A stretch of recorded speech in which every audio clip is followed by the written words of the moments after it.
Anubis, a god with the head of a jackal, and the job nobody wanted. While other gods ruled the sky, the sun, or war, Anubis waited for you at the end.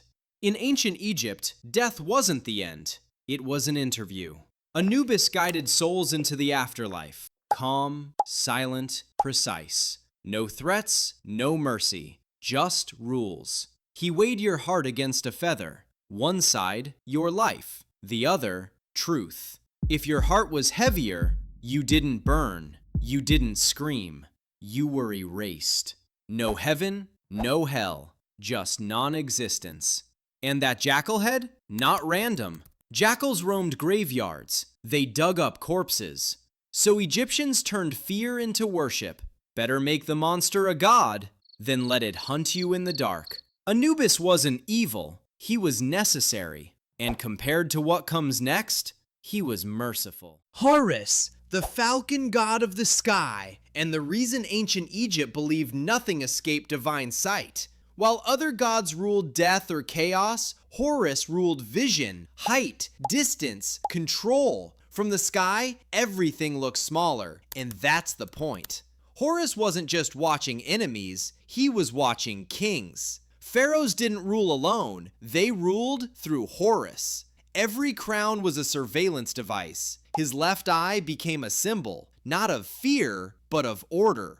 The eye of Horus meant balance, health, cosmic stability. But don't mistake calm for kindness. Horus lost an eye in battle, ripped out by Set. Violence between gods written into the sky. And yet, the eye returned, rebuilt, restored, stronger. Because this god doesn't represent brute force. He represents something colder. If Anubis judged you after death, Horus judged you while you were still alive. And being watched is sometimes worse. Ganesha, the elephant-headed god, and easily the most underestimated deity in the room. At first glance, he looks gentle, round belly, calm eyes, almost friendly. That's the trap. Ganesha doesn't destroy obstacles. He decides who gets past them. In Hindu mythology, chaos isn't evil, it's necessary, and someone has to manage it. That someone is Ganesha.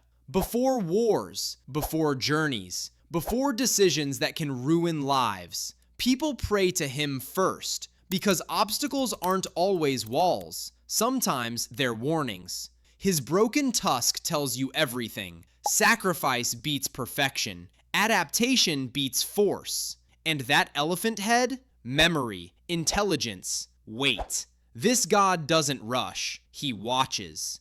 If Horus judges you while you live, Ganesha tests whether you're even ready to move. He won't stop you, but if you're reckless, the path simply won't open. And the next god? He doesn't block the way. He waits in the water. Sobek, the crocodile god. While other deities watched from the sky, Sobek waited below the surface, silent, ancient, patient. In ancient Egypt, the Nile meant life, water, crops, survival. Sobek was the price of that blessing. He ruled rivers, floods, and hunger. Too much water? Disaster. Too little? Death. This god didn't protect humanity. He tolerated it. Crocodiles were worshipped, not feared, because fear didn't stop them. Sobek represented raw balance, nature without morality. He could grant fertility or tear you apart mid-prayer. That's why pharaohs honored him. Power recognizes power, and the crocodile form matters. No warning, no chase, just sudden violence. Sobek doesn't roar. He doesn't threaten. He explodes. If Ganesha tested whether you were ready, Sobek reminds you that readiness doesn't matter. The river decides. And the next god? You won't see him coming at all. Tezcatlipoca, the jaguar god of the night, and the embodiment of paranoia. Unlike other gods, he doesn't rule openly. He stalks. Smoke, darkness, reflection. That's his domain. Tezcatlipoca sees you through mirrors, through obsidian, through the part of your mind you don't control. In Aztec belief, this god wasn't fate. He was temptation, war, power, betrayal. He didn't force kings to fall. He waited until they slipped. The jaguar form is no coincidence. Silent pause, perfect camouflage. A predator that kills before you realize your prey. Tezcatlipoca represents something terrifying. Not destruction, but instability. Civilizations didn't fear him because he attacked. They feared him because he watched. And when he finally moved, it was already too late. If Sobek reminds you that nature doesn't care, Tezcatlipoca reminds you that you are the weak point. But what happens when power sees temptation and refuses it? The next god answers that. Sekhmet, the lioness goddess of war. Not strategy, not honor, war. While other gods protected balance, Sekhmet was created to break it. According to Egyptian myth, humanity rebelled, so the sun god made a solution. Not a judge, not a warning, a weapon. Sekhmet descended like a plague. Claws, fangs, fire. She didn't punish the guilty. She erased everyone. Blood flooded the land. And she kept going. That's the terrifying part. Sekhmet didn't know when to stop. The gods had to trick her. They dyed beer red like blood. She drank. She slept.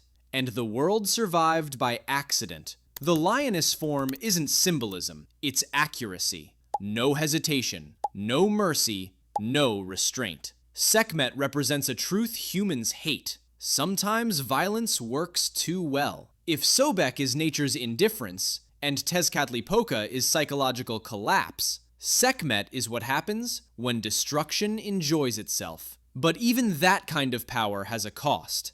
Power needs restraint. Bastet, the cat goddess, and the most misunderstood beast form deity of all. Today, cats mean comfort, warmth, internet obsession. Ancient Egypt saw something else. Control. Bastet was once a lioness, a hunter, a killer. But unlike Sekhmet, she stopped. She represents the moment violence chooses restraint. Bastet ruled protection, fertility, and home, not because she was harmless, but because she could be dangerous. The cat doesn't roar. It watches. It waits. It calculates. That's why cats were sacred. They didn't need to prove power. They owned it. To harm a cat was a crime punishable by death. Not out of love, out of fear. Because Bastet showed humanity a terrifying idea. The beast doesn't always want blood. Sometimes it wants balance. And sometimes that makes it even more dangerous. Because if Bastet represents restraint, the next gods show what happens when restraint fails. Hanuman, the monkey god, and the most powerful being who never wanted to rule. In Hindu mythology, Hanuman possessed absurd strength. He could leap across oceans, lift mountains, fight armies alone. And he did. But power was never the point. Hanuman represents devotion taken to its extreme, not obedience, choice. He didn't serve because he was weak. He served because he could leave. That's what makes him terrifying. This god forgot his own strength on purpose because ego was more dangerous than any enemy. The monkey form matters. Agile, curious, restless. A mind that never stops moving. Hanuman weaponized chaos by controlling it. When war came, he didn't hesitate. When destruction was needed, he delivered it. But when peace returned, he stepped back into the shadow. No throne, no crown, just loyalty. If you made it all the way here, you already understand what this video was really about. If you enjoyed the journey from chaos to devotion, make sure to subscribe, drop a like, and hit the bell. And tell me in the comments, which god with an animal form surprised you the most?